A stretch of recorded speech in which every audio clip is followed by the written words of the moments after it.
In the sun-drenched village of Agela, nestled between red clay hills and palm-lined paths, lived a wise and beloved widow named Mama Ifunsatan.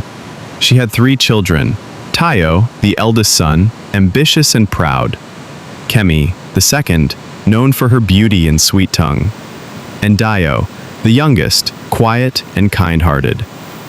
Everyone respected Mama Ifunsatan for her generosity and strength, especially after raising her children alone when her husband died years ago. Her compound was the heart of the village, filled with warmth, laughter, and the smell of freshly cooked egusi. But as her hair turned silver and her limbs weakened, Mama Ifunsatan began to worry. Would her children truly care for her when she could no longer provide? Or were they only loving her for what she gave? One evening, as she prepared yam pottage, Mama Ifunsatan overheard Tayo grumbling to Kemi. Mama needs to sell this land and move in with one of us. What's the point of her staying here alone? We can use the land for something better. Kemi nodded. And when she's gone, we know how to divide everything. Dayo must not get more than us. The words pierced Mama's heart.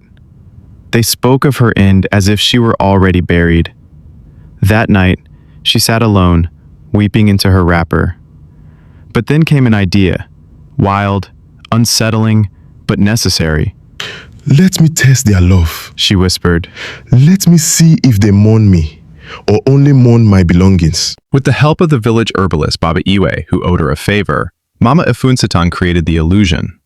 A sleeping potion made her pulse slow, her body limp. A loud cry rang through the village the next morning. Mama Ifunsatan is dead! Neighbors came in tears. Her body was washed, dressed in white lace, and placed in an open wooden coffin inside her sitting room. Word reached her children in the city. Dayo arrived first, falling to his knees and wailing. "You didn't wait for me, Mama," he screamed. Tayo came next, wearing sunglasses and a clean agbada. He stood stiff, calculating. Kemi wept, but her eyes kept darting to the land documents by the shelf. They didn't know Mama could hear every word. While Dayo slept beside the coffin all night, whispering memories and apologies, Tayo and Kemi argued over the land. "We should sell now before Dayo changes the will," Tayo hissed. Kemi nodded. "Mama won't need it anymore. We've waited long enough." They didn't know. Mama's ears, though feeble, picked every word. That night, the herbalist came and sprinkled a second potion on her lips to revive her. Her eyes fluttered open at midnight. She saw Dayo still awake, praying beside her. When he saw her open her eyes, he gasped but stayed quiet. "You're alive?" he whispered. She nodded slowly. "Only you know, Dayo.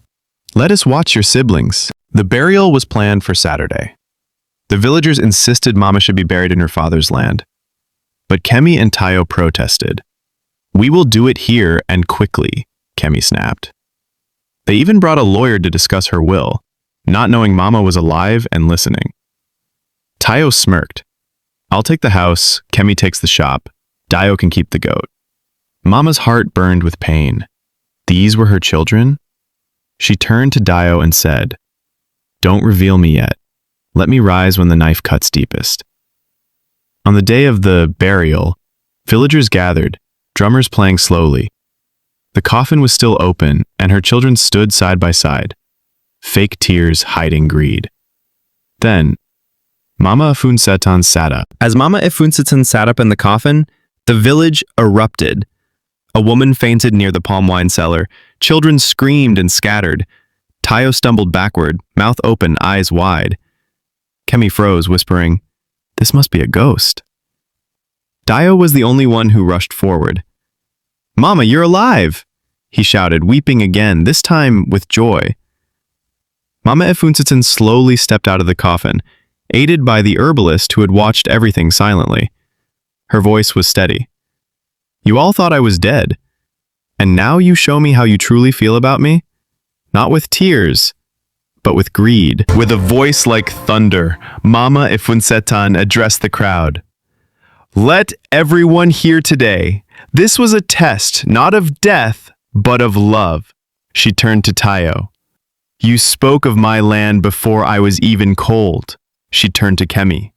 "You wept with your mouth, and stole with your eyes." The crowd murmured, ashamed. She pointed to Tayo. "Only one child remembered my heart." Tayo tried to speak, but the shame burned hotter than the sun. Kemi covered her face. Mama Efunsetan ordered the lawyer to come forward. "Read the true will. Let the world see who I trust." The lawyer unrolled the scroll.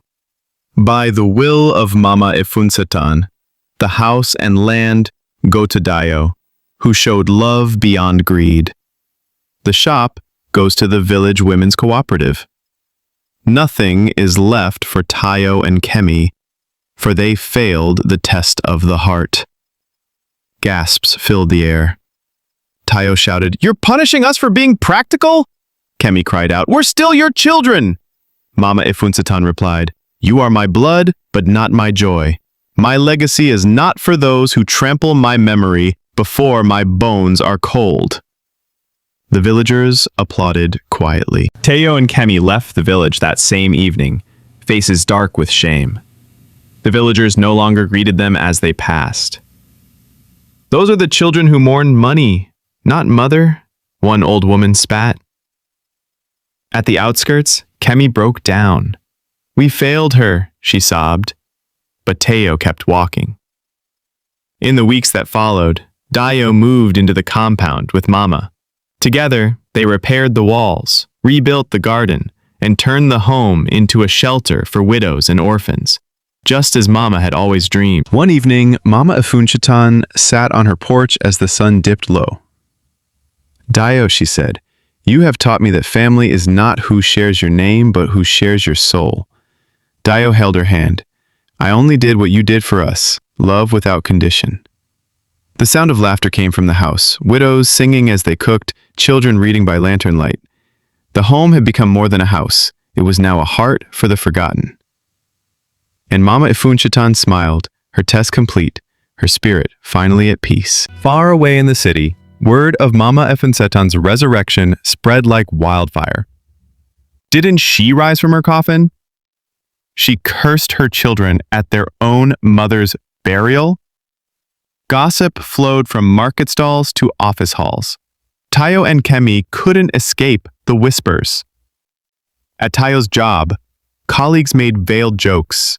Clients avoided him. Kemi's salon saw fewer customers. They tried to move on, but shame had rooted itself in their names. What haunted them most wasn't the mockery. It was the silence from the one woman they betrayed. Back in a jelly village, Mama Efunsetan's home had transformed. No longer a house of silence, it now echoed with the laughter of abandoned children and the comforting songs of widows. Tayo ran a small farm behind the house, while Mama taught sewing, cooking, and stories under the shade tree. She called it Ileatunu, House of Comfort. People traveled from nearby villages just to sit with her, hear her story, and find peace. She had once tested love in secret, now she taught love in the open. One dusty afternoon, a knock echoed on Mama's gate. Tayo opened it, and there stood Tayo and Kemi, both gaunt, humbled, and silent. They had come without pride, without demands. "Mama," Kemi said, voice trembling. "We came to say, we're sorry." The village watched silently as Mama walked out. Her gaze was heavy. She didn't speak for a long time. Then she whispered, "Are you sorry I caught you, or sorry you hurt me?" Tayo dropped to his knees. "We were blind, Mama. Please, help us see again." Mama Efunsetan invited them in, not as children, but as guests. She gave them food, offered a mat to sleep, and told them they must earn the village's trust again. "Forgiveness is not forgetting," she said, "but it is choosing not to hold the knife anymore." Tayo worked in the garden beside Tayo. Kemi helped the widows cook and carry firewood. Slowly, the bitterness began to melt. Not because things returned to what they were, but because the lesson had finally landed.